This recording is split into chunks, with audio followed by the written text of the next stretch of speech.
تمام ناظرین کو السلام علیکم کہتے ہیں۔ دیکھتی آنکھوں سنتے کانوں، آپ کو طارق عزیز کا سلام۔ اس مشہور فقرے کے موجب طارق عزیز وفات پا رہے ہیں۔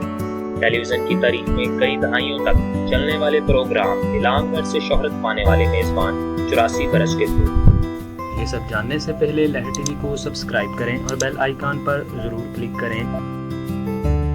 پاکستان کے سرکاری ریڈیو کے مطابق طارق عزیز کا انتقال لاہور میں ہوا۔ جلندھر میں پیدا ہونے والے طارق عزیز نے اپنے کیریئر کا آغاز ریڈیو پاکستان لاہور سے کیا تھا اور 1964 میں جب پاکستان ٹیلی ویژن کا آغاز ہوا تو وہ وہاں کام کرنے والی اولین شخصیات میں سے ایک تھے۔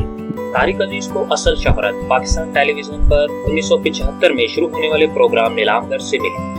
40 برس سے زیادہ عرصہ تک جاری رہنے والے اس پروگرام کو بعد ازاں بزم طارق عزیز کا نام ہی دے دیا گیا تھا۔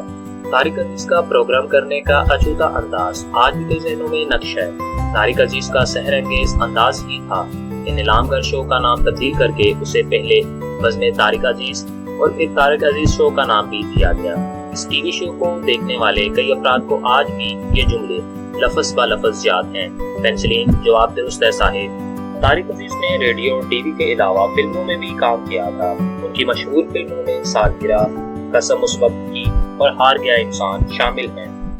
پاکستان کے وزیر اعظم عمران خان نے طارق عزیز کی وفات پر ان کے اہل خانہ سے تعزیت کرتے ہوئے اپنے پیغام میں کہا کہ وہ اپنے وقت کے آئیکن اور ٹی وی گیم شوز کی بنیاد رکھنے والے تھے۔ پاکستان کی حکومت نے طارق عزیز کی خدمات کے صلے میں انہیں 1992 میں صدارتی تمغہ حسن کارکردگی سے نوازا تھا۔